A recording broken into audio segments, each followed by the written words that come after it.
Muchas gracias, Fabi. También estaba yo esperando si querías compartir. Pero bueno, justamente como dice José, creo que este es un buen momento para iniciar el diálogo entre todos porque se están integrando con esto que nos compartías ya, eh, pues muchos de los elementos, ¿no? Yo me quedé ahorita con esto que compartías en un repensar si tuviera yo que iniciar de nuevo todo lo que sería mi proyecto educativo como educador, como mediador, que es lo primero que tengo que pensar, ¿no? O sea, algo que estamos viendo es que estamos llevando todos los contenidos a la virtualidad, ya nos decían ustedes, esto no puede ser.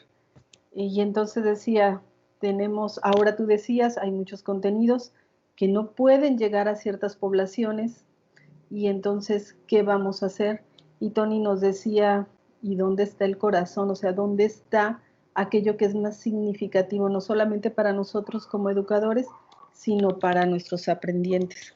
Entonces, con todo esto, yo me preguntaba, ¿cómo inicio un replantear nuevamente mi proceso como educadora en un, ya lo decían en el chat algunos compañeros, en un volver a pensar en lo prioritario que hay que compartir, en cómo lo voy a compartir, que nos decía Carlos, el proceso de mediación y en el hacer que el aprendiente sea quien reflexione sobre esto y no necesariamente que nosotros le demos todo el camino estructurado de cómo llegar a ello.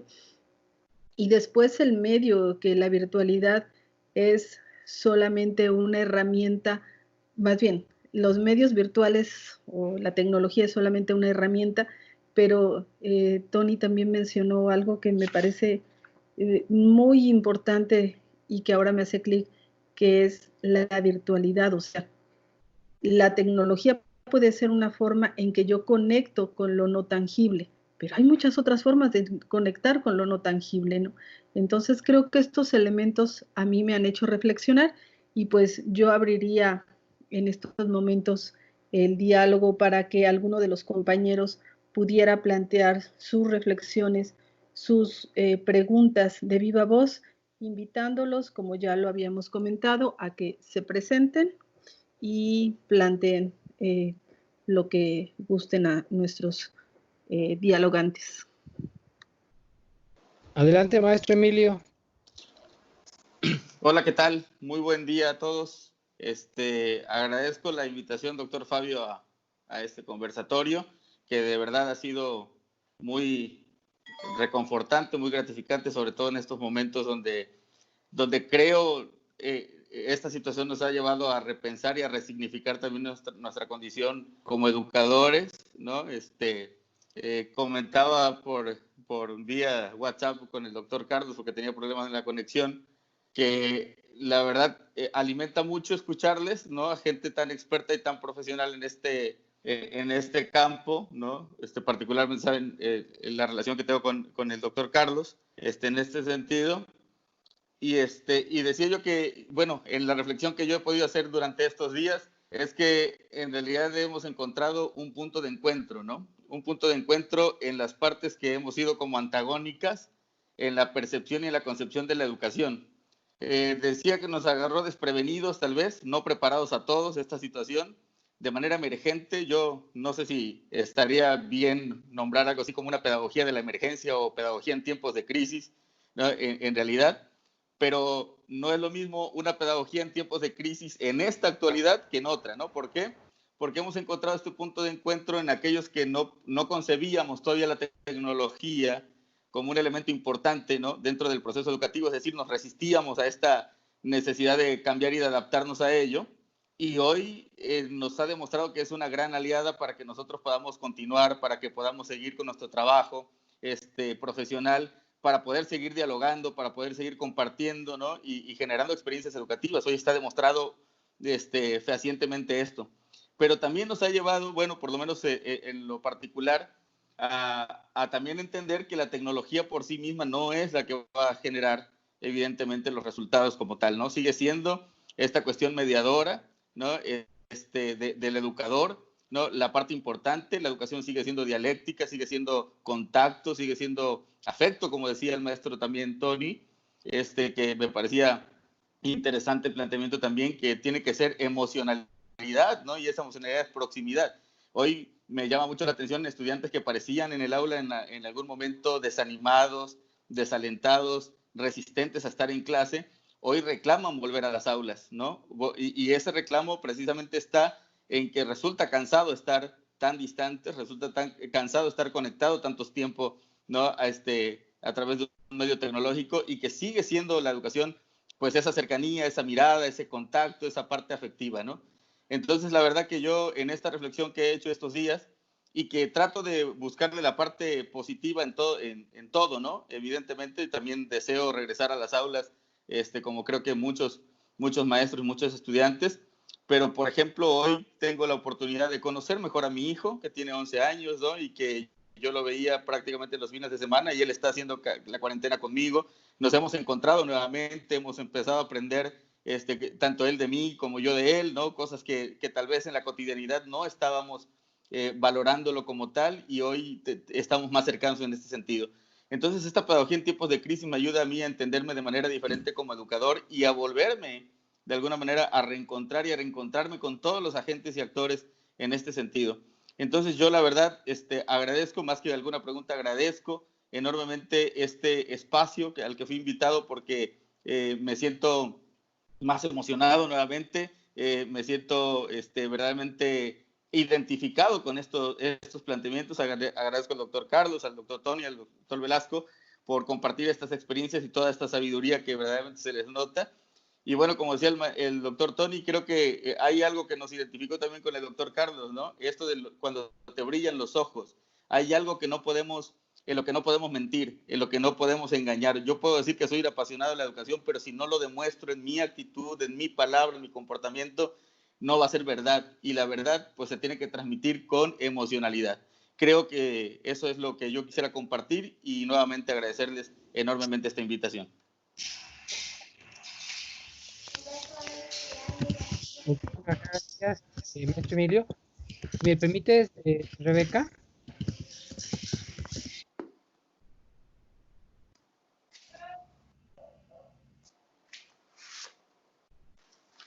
Adelante, Fabio, creo que tienes desconectado tu audio, tu micro. Sí, perdón. Si me permite, Rebeca, nada más para moderar, le damos la palabra a la maestra Joyce, que ya la pidió, y después al maestro Camilo. Entonces, adelante, encienda sus micrófonos y nosotros apagamos el nuestro. Adelante, maestra Joyce, y después inmediatamente el maestro Camilo. Buenas tardes, muchas gracias. Soy Joyce, yo estudio la maestría en MEMS en Coatepec. Y justamente mucho de lo que me lleva a ingresar a una maestría es esta necesidad de cambio. Digo, independientemente de que surge esta emergencia sanitaria en que la mayoría están en casa, algunos otros tenemos que estar trabajando. Y bueno, pues lo que me deja esta plática de estos tres doctores, bueno, no solo de ellos, de todos los que nos han compartido, es que justamente somos nosotros los docentes, quienes tenemos esta oportunidad de replantear todo. Analizábamos con la doctora Rebeca que justamente tenemos pocos espacios, pero entre los espacios de la institución, de las reglas, de lo que tenemos que cumplir, tenemos una oportunidad. Justamente leíamos este espacio vital o nicho vital de aprendizaje del doctor Fuentes, y nos lleva a que tenemos que retomar esas palabras de la biología de Darwin, de que tenemos que flexibilizarnos, tenemos que adaptarnos, tenemos que mejorar y tenemos que replantearnos los procesos. Nosotros aprendimos de una manera rígida, lineal. ¿Queremos eso para nuestros estudiantes? ¿Queremos que así sigan aprendiendo las personas? Y ahora nos enfrentamos a esta virtualidad, a esta, digamos, esta falta de contacto que los latinos tanto extrañamos. Pero eso también nos debe dejar un aprendizaje y nos tiene que dejar las nuevas formas en las que podemos incidir. Ahora bien, los jóvenes dicen, queremos regresar a la escuela. ¿Queremos regresar a lo mismo? ¿Queremos ofrecerles lo mismo? Yo creo que esta es una gran oportunidad. Yo estoy aprendiendo, quiero pensar que estoy aprendiendo muchísimo y que voy a poder interiorizar, sobre todo para replantear la práctica, para hacer una práctica diferente y para construir un nuevo paradigma. tenemos que tomar lo mejor de los que están en esto, de los que conocen, como todas las ciencias nos aportan, pero tenemos que construir algo nuevo y justamente esta nueva construcción nos lleva a, no es lo mismo escolarización que educación, tenemos que aprender a educar y los primeros que considero que tenemos que educarnos somos nosotros mismos, empezar con autoconocernos para poder pasar desde nuestras limitaciones a nuestras fortalezas para que podamos hacer un cambio y podamos entender que justamente este futuro se va construyendo día a día y no podemos perder un solo día más en esta oportunidad que tenemos para educar, no solo para escolarizar. Muchas gracias.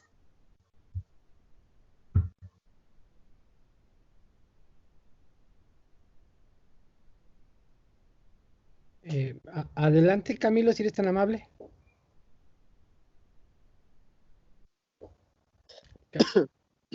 Buenas tardes a todos, compañeros, compañeras, expertos. Debido a que no todos los alumnos y alumnas que hoy se encuentran cursando actualmente la educación en los diferentes niveles educativos, públicos o privados, no todos cuentan con los recursos, no todos cuentan con las herramientas ni los dispositivos necesarios para tomar sus clases a distancia. Entonces, ¿qué va a pasar con ese porcentaje de alumnos que no tienen esos recursos? ¿Y qué se puede hacer para que esta parte o este porcentaje de los alumnos se incorpore al sistema para que puedan tomar sus clases a distancia? Esa es bueno, son dos cuestiones que tengo. No sé si las pudieran responder más adelante. Eso es todo. Muchas gracias, Camilo. Damos la palabra a la maestra Silvia y de ahí le devolvemos la palabra a nuestros ponentes magistrales para que ellos puedan también responder respecto a sus comentarios. Adelante, maestra Silvia, y después reiniciaríamos con el doctor Carlos, el doctor Tony y el doctor Velasco respecto a estos comentarios que ustedes han hecho. Adelante, Silvia.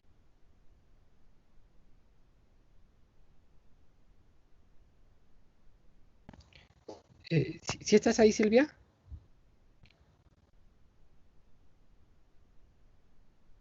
Creo que ya no está Silvia. Entonces, ¿les parece bien que reiniciamos contigo, Carlos, para dar algunas respuestas a estos planteamientos de los colegas?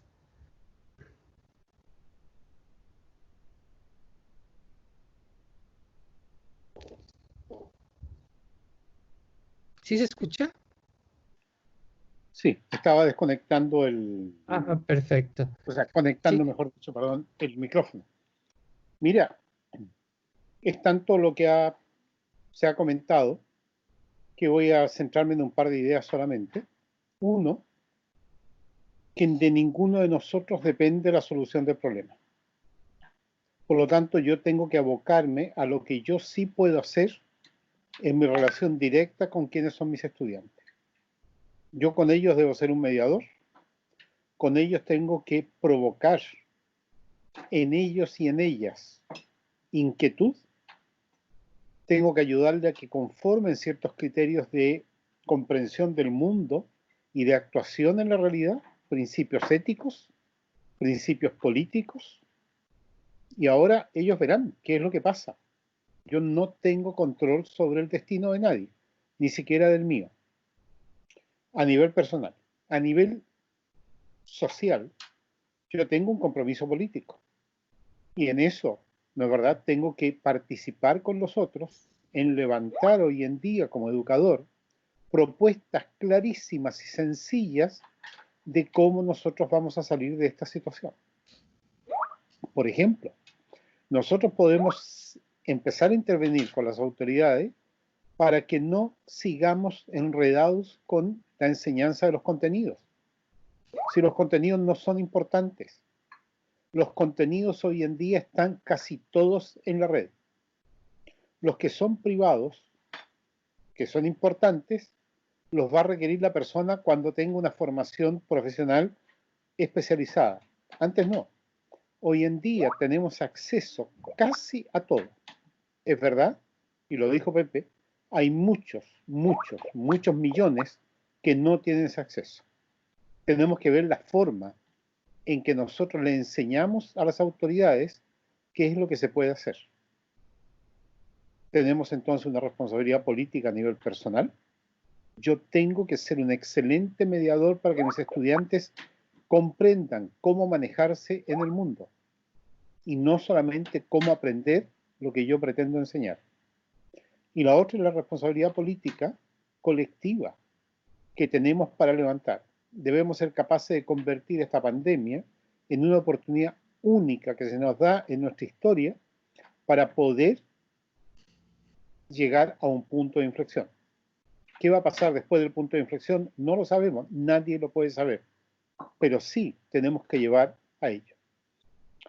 El gobierno chileno y muchos están preocupados por activar la economía, pero ¿es esa economía capitalista la que deseamos nosotros o es el momento de crear una economía distinta que nos permita vivir de otra manera? O sea, tenemos muchos desafíos y no nos podemos perder en tantas distinciones porque nos van a engañar. Eso sería, Fabio. Muchas gracias, querido Carlos. Le damos la palabra a Tony y después al doctor Velasco.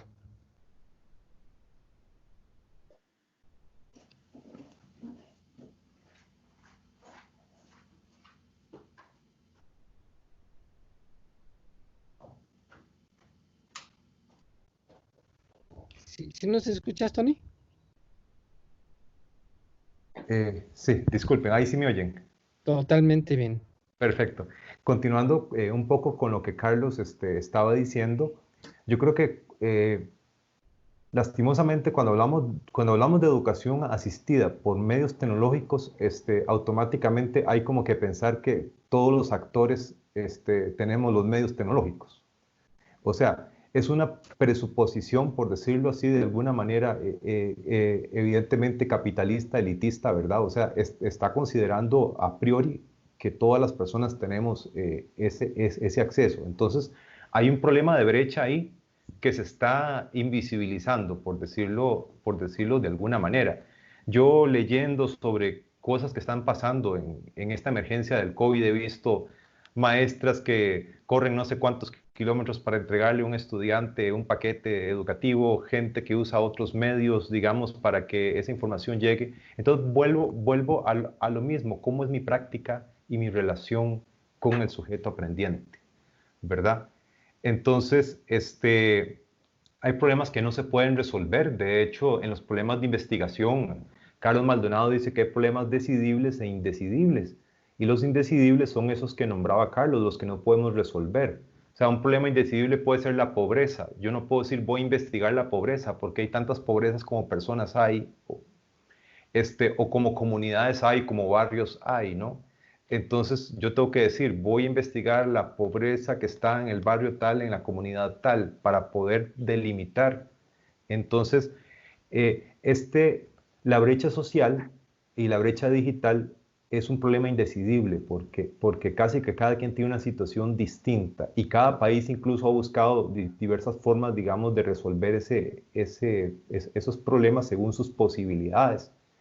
Entonces el punto ahí es realmente, ¿verdad?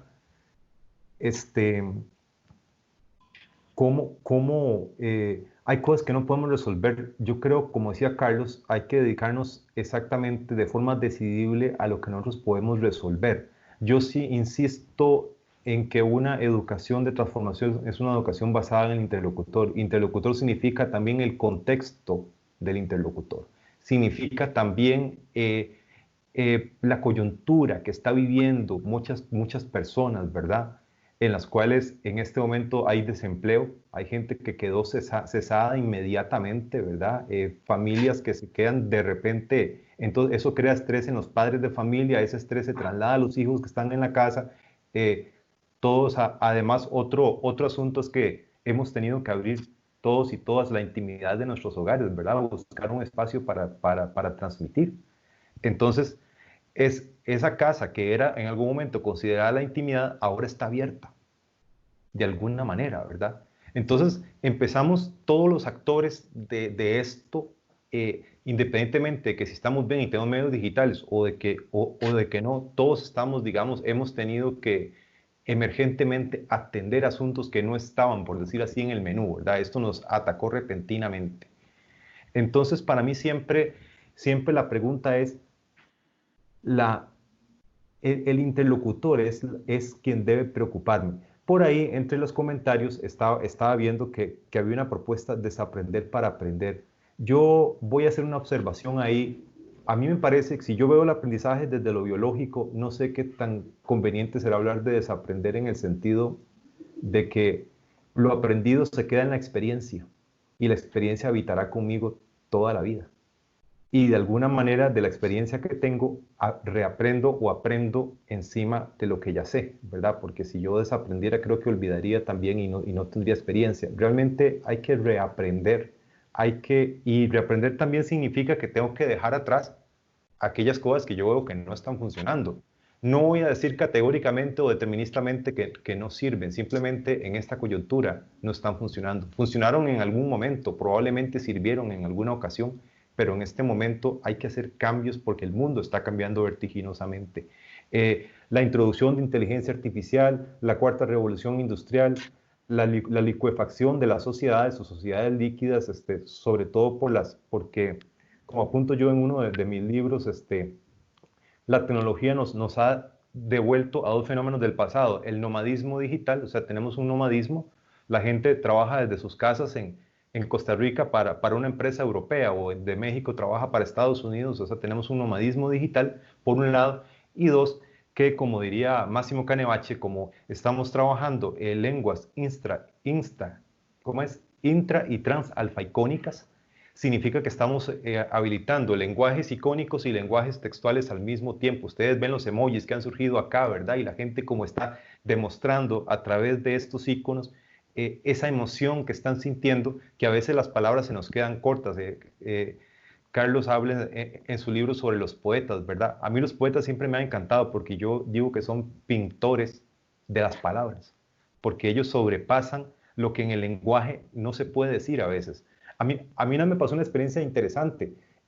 Hubo unas fumarolas en uno de los volcanes en Costa Rica y entrevistaron a un campesino que estaba en las faldas del volcán y ese hombre no encontró las palabras para expresar lo que le había pasado. Pero estoy seguro que su cuerpo y su ser sabían exactamente lo que sintieron, pero él no lo pudo expresar. El poeta trasciende esa parte, esas palabras, ¿verdad? Entonces a mí lo que me parece ahí es que la brecha está. Nosotros no vamos a poder trascenderla, sino que lo que tenemos que buscar es los medios que tengamos, ya sea enviar una carta, ya sea comunicarnos por teléfono, si no tiene teléfono, tendremos que buscar los medios, ¿verdad? Pero entonces, por eso yo hablaba que para mí educación a distancia es cuando hay una distancia que es más allá de la carta que entrego, es una distancia social, es una distancia económica, es una distancia de brecha, porque la educación virtual desde que se plantea asumiendo que todos y todas tenemos computadora, tenemos internet y tenemos condiciones para esto. Entonces el planteamiento en sí mismo ya es excluyente. Entonces lo que tenemos que ver es, bueno, ¿es nuestra educación una educación incluyente o una educación excluyente? ¿Desde dónde estamos operando? ¿Cuál es el contexto en el cual nosotros nos movemos y se mueven nuestros sujetos aprendientes, ¿verdad? Que es nuestro interlocutor, que ahora son ciberinterlocutores, ¿verdad? O sea, ahora tenemos un tipo de persona que es nómada digital, que además habita un montón habita las redes, no las usa, las habita. Es que es una cosa interesante, por ahí se comunica, por ahí expresa, ahí dice qué se comió, cómo durmió, las demás cosas. Y entonces en realidad ya eso es un reto para plantearme a mí como educador. Eso es un reto para plantearme a mí como, bueno, ¿y cómo voy a hacer yo con esto? ¿Cómo hago con un estudiante que me confronta con un video de YouTube, por ejemplo? Esas son, digamos, las cosas que me mueven, digamos, ahorita, ¿verdad? En ese sentido, hablando de ese tema de la virtualidad. Pero sí, yo creo que hablar de educación virtual es invisibilizar la brecha también y tenemos que ser conscientes de eso. Gracias, querido Tony, y le damos la palabra al doctor Velasco para que haga sus comentarios respecto a los planteamientos de los colegas que están en otras partes.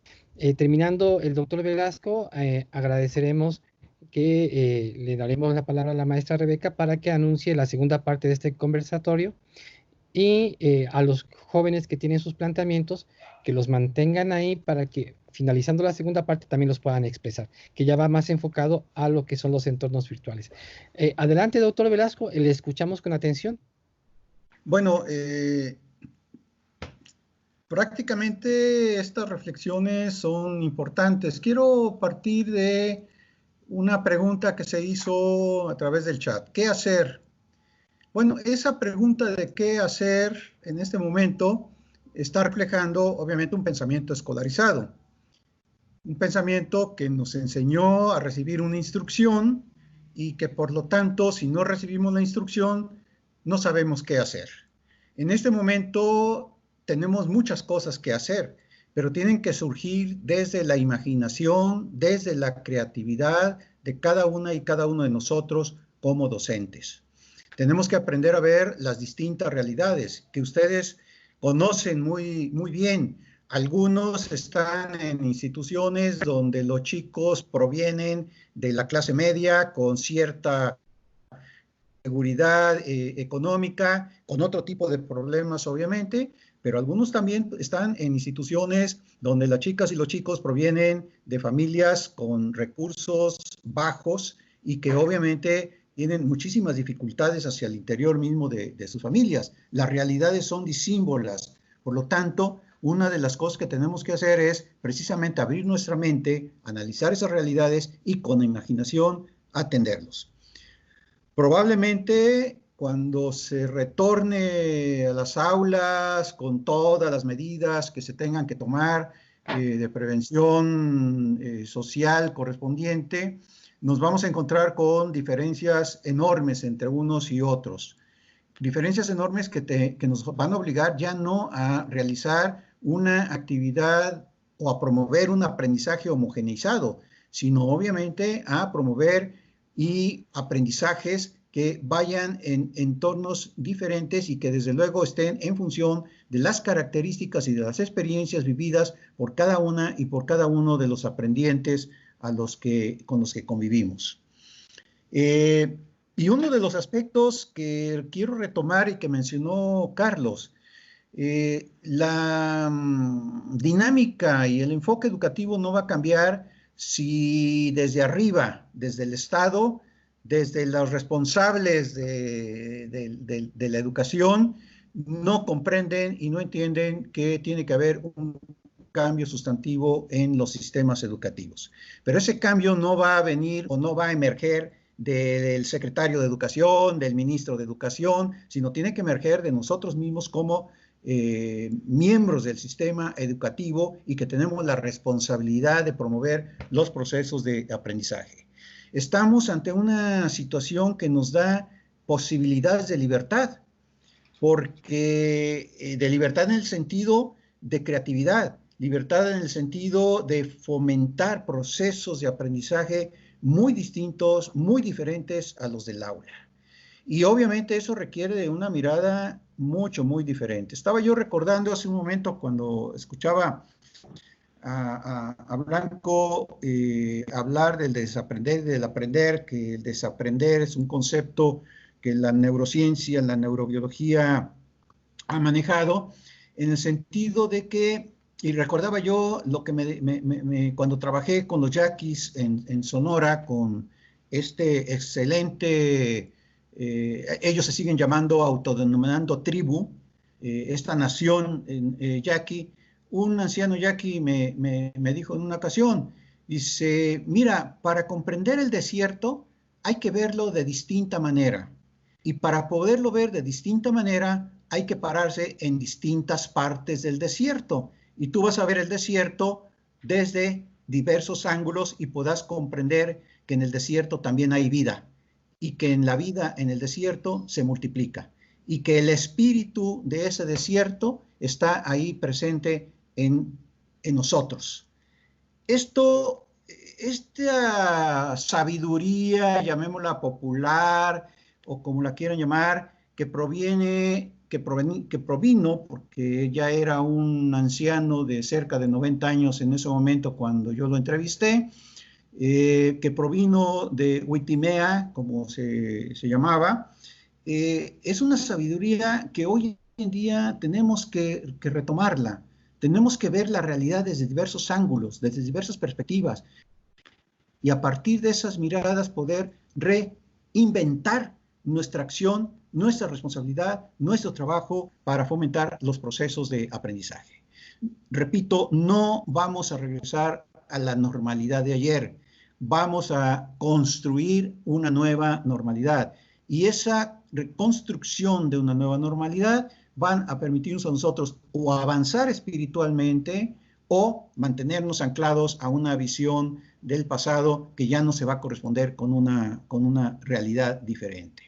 Paradójicamente, hace 2, 3 días releía yo un informe de la OCDE del 2008, en donde estaba recomendando en ese momento esta organización internacional, donde estaba recomendando la necesidad de replantear cambios profundos en la dinámica capitalista para reducir las diferencias sociales y las diferencias económicas, porque decía, va a haber un crack, va a haber una crisis que obviamente va a generar profundos cambios. Bueno, el crack y la crisis no se dio por el lado de la economía directamente, se está dando por el lado de la naturaleza, por el lado de un virus, de un organismo que está provocando, obviamente, y acelerando las contradicciones de una sociedad capitalista.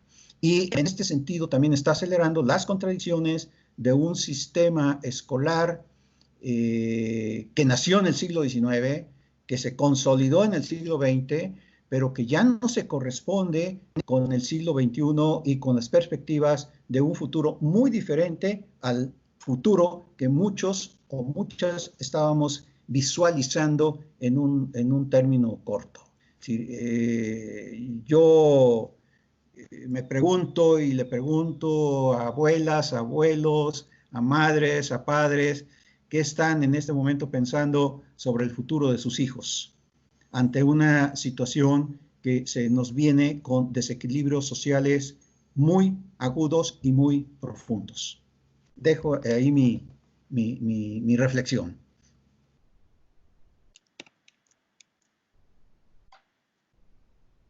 Muchas gracias, mi estimado José.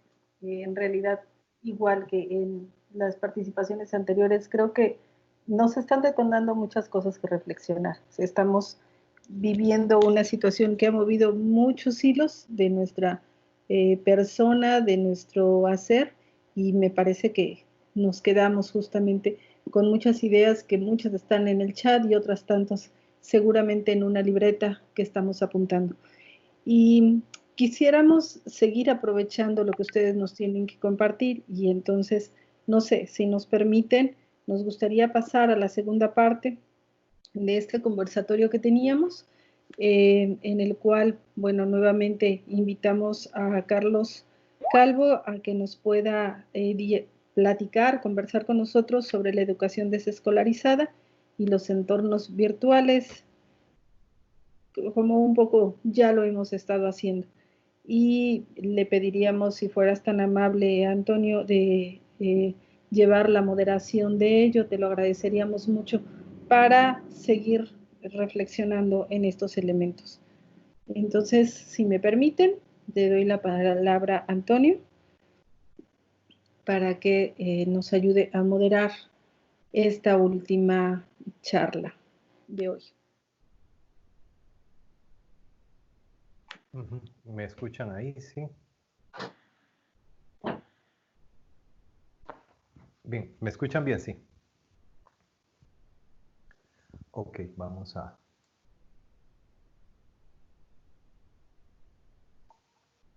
dar un segundito que hay varias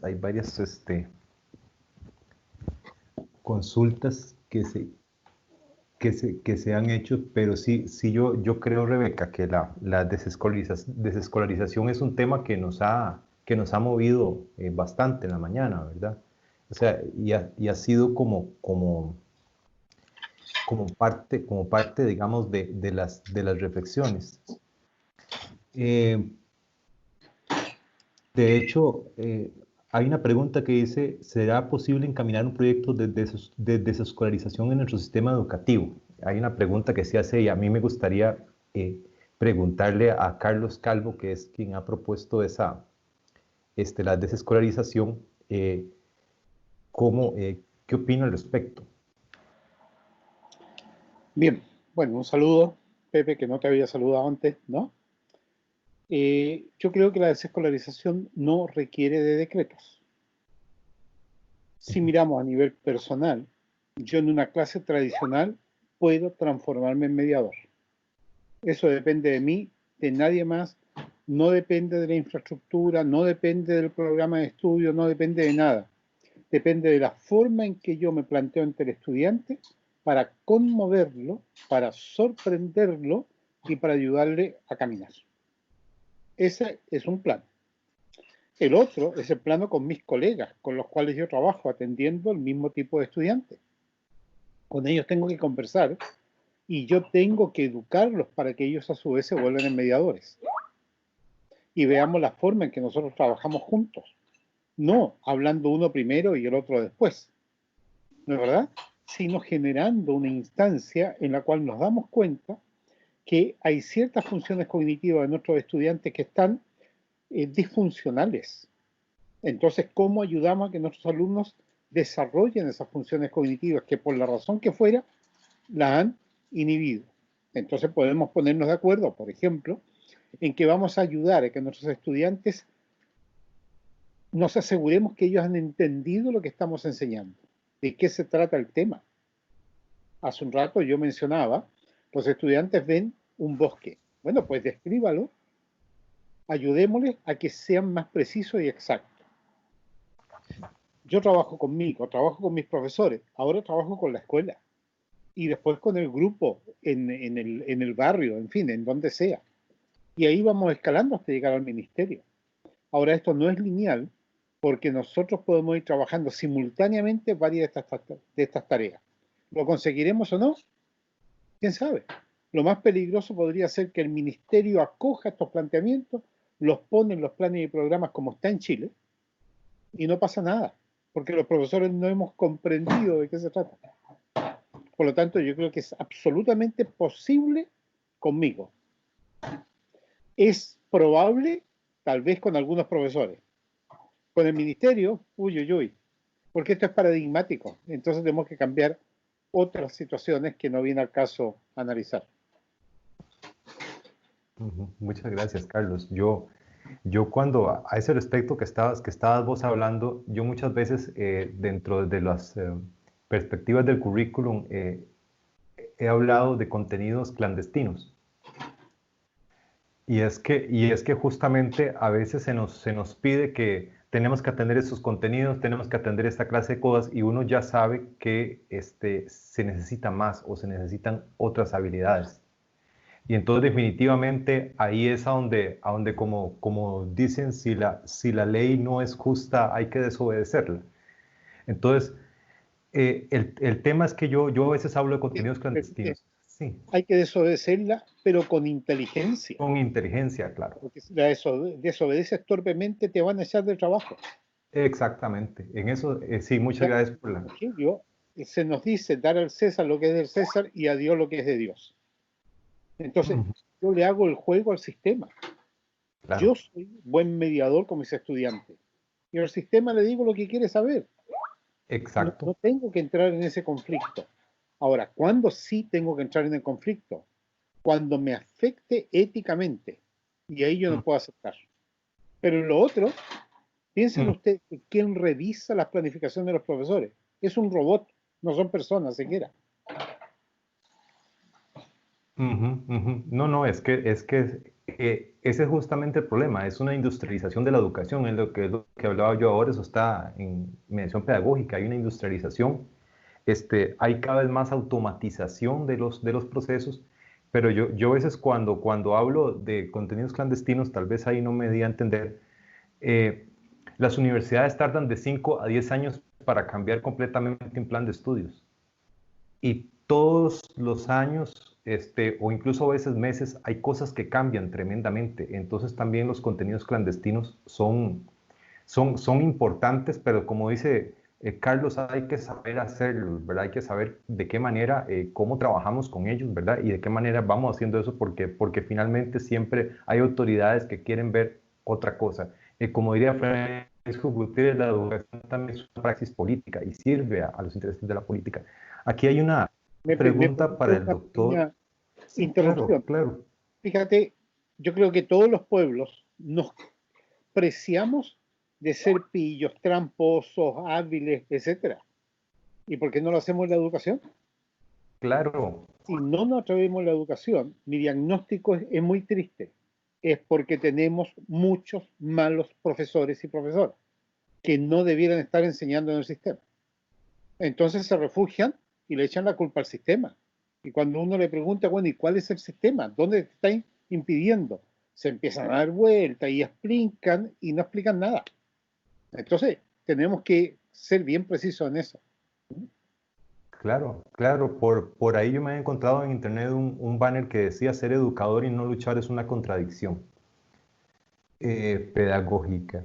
Gracias, Carlos. Hay una pregunta para el doctor Velasco acá. Perdón, José Mujica dice, lo más revolucionario de un pobre es estudiar. Y hoy día tenemos un montón de profesores que no estudian y de alumnos que creen que tampoco tienen que estudiar. Y hoy día con esto se están aflojando muchas existencias académicas. ¿Por qué? Porque no podemos estresar a los niños. Es verdad que no podemos estresarlos, pero tenemos que buscar una manera en que realmente aprendan y aprendan bien. Si no, va a ser un desastre todo esto. Claro. Excelente, Carlos. Muchas gracias. Maravillosas reflexiones, en realidad.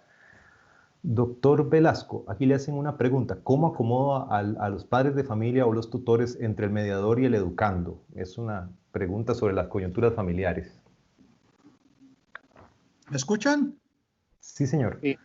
Sí. Bueno, hace 2 años yo vivo enfrente de una escuela primaria. En esta escuela trabaja como profesor un colega también de la Universidad Pedagógica Veracruzana, y en una ocasión me invitaron a darles una plática sobre el problema de la educación socioemocional. Yo lo que les dije, que haríamos un conversatorio en ese sentido.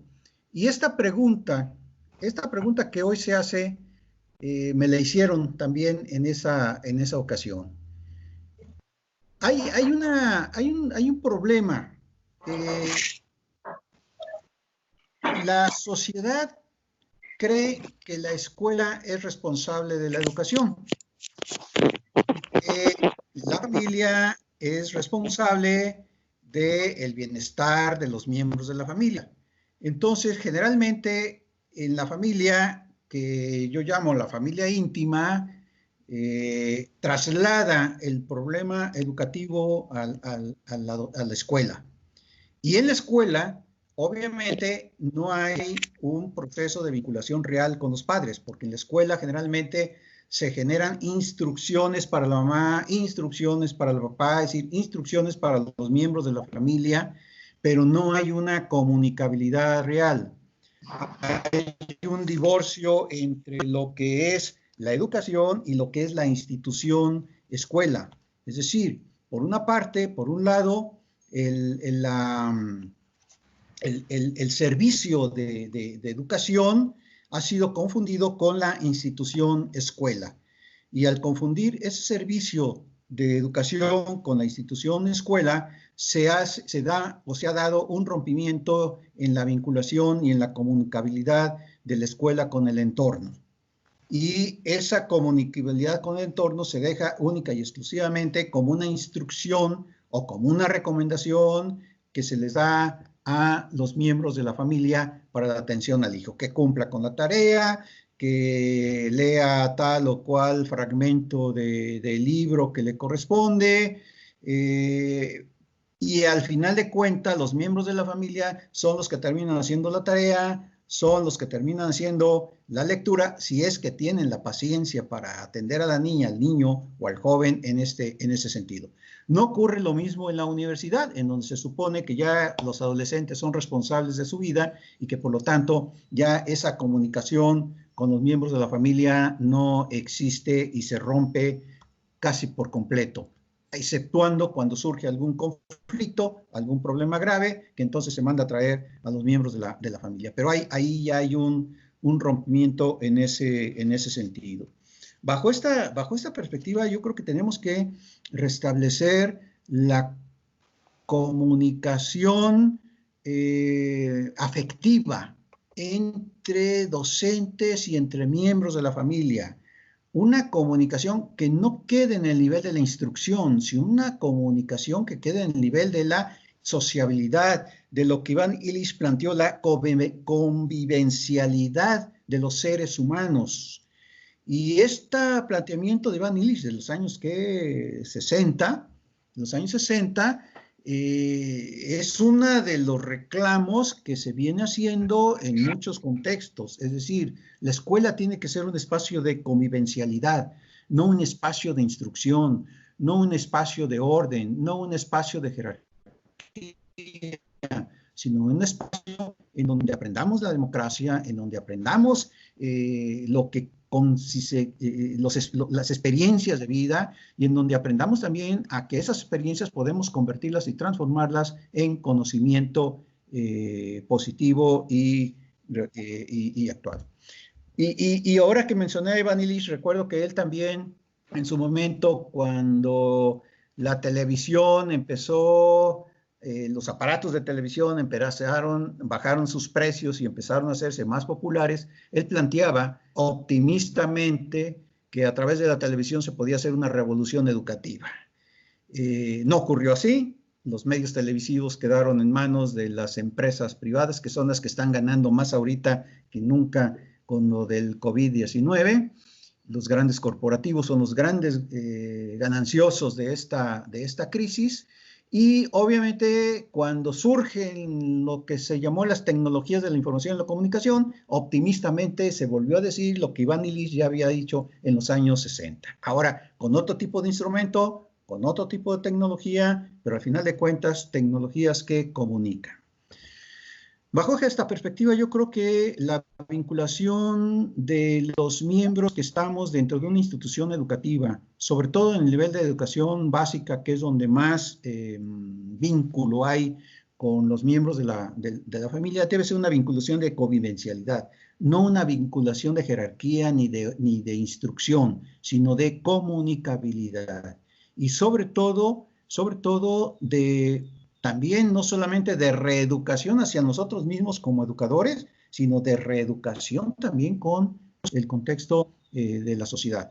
La crisis de hoy nos brinda una oportunidad para establecer la convivencialidad, pero también se requiere de un cambio espiritual y de un cambio de mentalidad en nosotros mismos.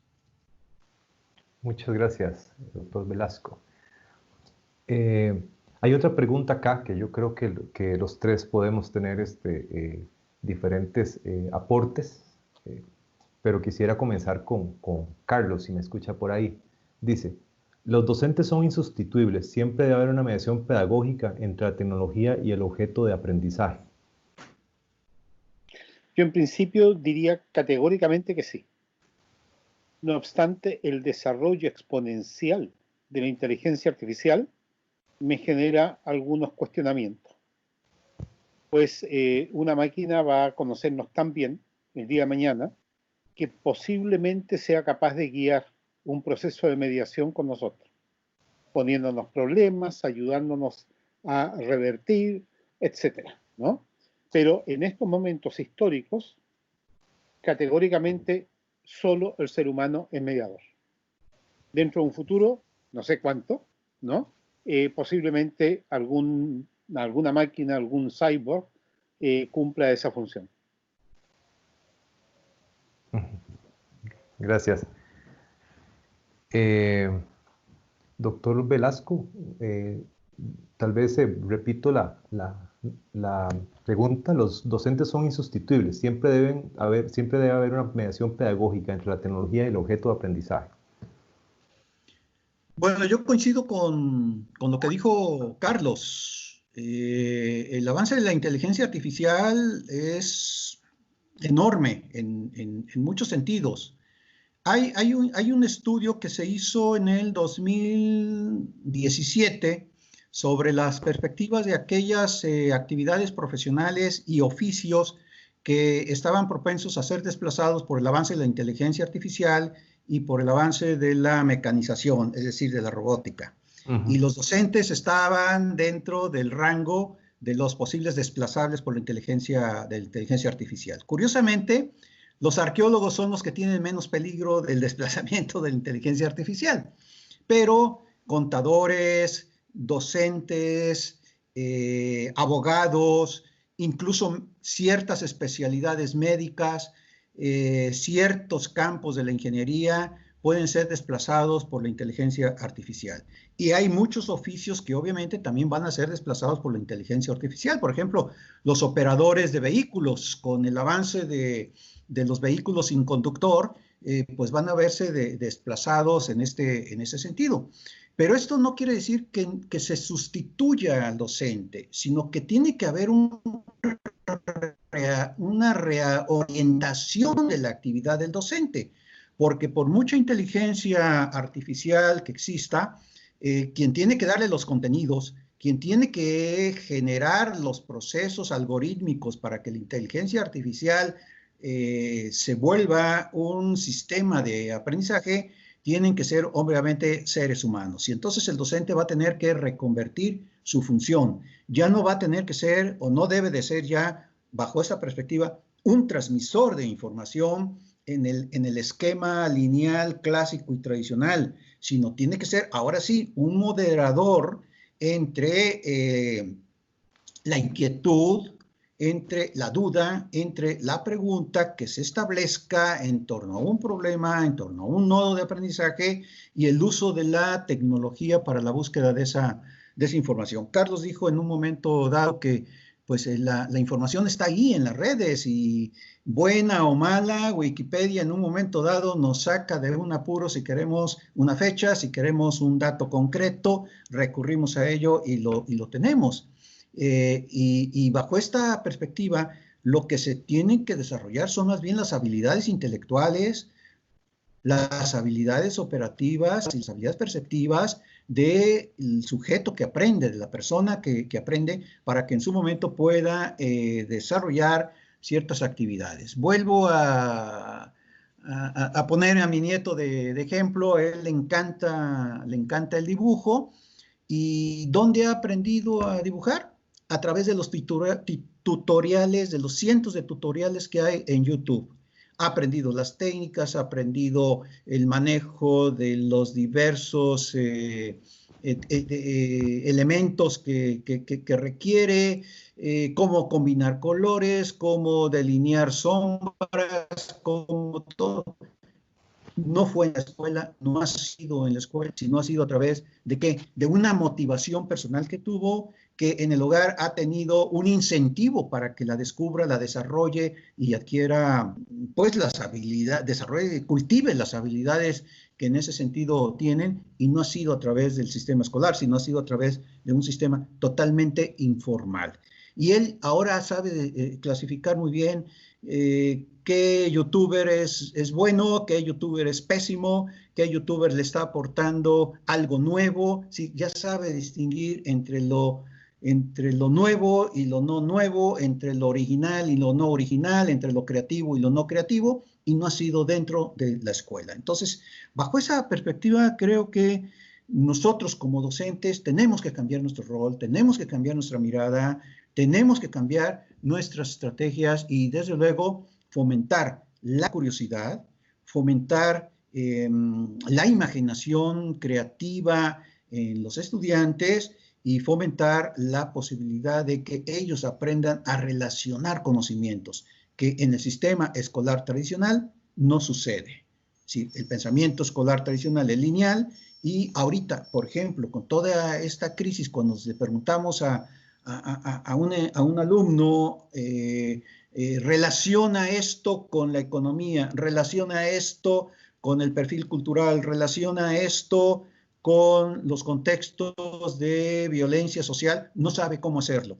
Y son momentos en los que debemos de aprender a establecer esos vínculos de transversalidad y relacionalidad cognitiva. Gracias. Yo voy a dar ahí mi opinión en ese sentido también. Cuando uno ve las propuestas a futuro que hacen algunos filósofos o historiadores como Noah Harari, por ejemplo, Noah Harari habla que todos aquellos procesos que son operativos, meramente operacionales, son aquellos que van a ser fácilmente sustituidos. El tema es que hemos hecho de la educación o de la enseñanza una cosa operacional. O sea, muchos centros educativos trabajan con el libro de texto de español y el libro de prácticas de español, de tal manera que yo como educador se lo paso a otra persona, hágale la práctica de la página 20 a la 30 y la puede hacer. O sea, y de repente entonces se llenan estos libros de texto y prácticas de español, matemáticas, ciencias y demás. Y entonces cuando hacemos nosotros de la enseñanza o de la educación una cosa operacional, estamos igual que el conductor de carro que simplemente será desplazado por un automóvil autónomo. Pero también Harari habla sobre que la enfermería es una profesión que no va a ser desplazada porque se mueve en el mundo del cuidado y en el mundo del amor.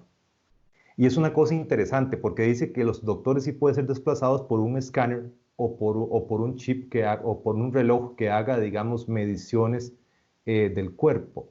Pero la parte de la enfermera o el enfermero no pueden ser desplazados porque el paciente lo que busca ahí es confort, cariño, cuidado, amor. Entonces la pregunta mía es, ¿hemos descuidado en la educación también esto?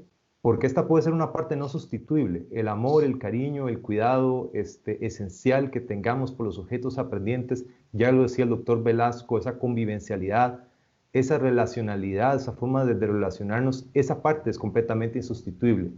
Yo digo que continúo diciendo que la virtualidad es una capacidad humana. Yo creo que si bien los algoritmos están demostrando su alta capacidad de entender nuestras formas de conducta, porque están diseñados para eso, para entender cómo nos comportamos, pero el algoritmo también depende de la intención del programador. En este libro que tengo acá, que se llama 10 razones para borrar las redes sociales de inmediato, Yaron Lanier es el padre de la realidad virtual. O sea, es la persona que la ha desarrollado. Y él dice que los algoritmos de las redes sociales fueron intencionados para darle prioridad al odio en vez de al amor, porque el odio vende más. Quiere decir que los algoritmos se van a la internet y se van alimentando según la intención del programador que lo programó. O sea, siempre hay un humano que está detrás de programar la intención del algoritmo hacia qué es lo que quiere obtener, y las intenciones siempre son comerciales. O sea, ¿qué puedo vender? Entonces, bajo esa premisa, digamos, de que el algoritmo requiere de humanos que por decir así, que les programen las intenciones, como decía el doctor Velasco, entonces, así realmente el educador tendrá que aprender entonces, ahora sí, cómo vamos a aprender tecnología nueva, formas nuevas de hacernos aliados. Harari habla de la era del centauro. El centauro es la era donde máquina y hombre juntos hacen un ser más grande y con más habilidades que la máquina sola o el humano solo. Entonces creo que en ese momento tomar la decisión entre si vamos a caminar hacia la era del centauro, realmente hacer humanos y máquinas juntos haciendo una cosa superior, o vamos a dejar que la forma operacional de la educación nos arrastre junto con la inteligencia artificial, porque la inteligencia artificial está capacitada para hacer todo trabajo que opere de forma operativa. Entonces, para mí, la industrialización de la educación, o sea, la mera transmisión de contenidos, los puede desarrollar una inteligencia artificial, digamos, un chatbot. O sea, un chatbot ya es un robot capaz de hablar, de chatear y incluso de intercambiar. Y tiene una ventaja. Ese robot tiene acceso a montones de bases de datos simultáneamente, donde puede extraer 1000 diferentes respuestas a una sola pregunta en tiempo real. O sea, estamos hablando de que la información no es el tema. El tema es el tema es desarrollar en el aprendiente creatividad, trabajar con el aprendiente, aprendientes que resuelvan problemas, no aprendientes que tanto que respondan a preguntas preestablecidas. Ahí vuelvo a citar a Carlos, ¿verdad? Que siempre dice que la escuela trabaja con relaciones que son preestablecidas, ¿verdad? Cuando tenemos que trabajar con relaciones posibles. Yo creo que esto que Carlos Calvo dice en su obra, también vale aquí en la realidad virtual. O sea, tenemos que trabajar con una educación posible, con relaciones posibles, en la cual más bien desarrollamos una educación que crea personas creativas, capaces de adaptarse a los nuevos cambios, capaces, digamos, de actuar en la emergencia. De todas maneras, Varela toca mucho el tema de la respuesta humana ante la emergencia, digamos, a diferencia de las máquinas, ¿verdad? Que tienen otro tipo, digamos, la emergencia hace que el humano actúe de forma diferente, pero lo que no hará, y al menos deja claro, es que aquellas cosas que requieren del cuidado, del amor, de relaciones mejores, donde la emocionalidad del ser humano está de por medio del robot, no va a poder sustituirla. Entonces yo creo que la pregunta aquí es qué clase de educación vamos a hacer para el futuro. Yo creo que es un tema de cómo nos relacionamos, un tema de cómo amamos, es un tema, vuelvo a decirlo, ¿dónde está tu corazón?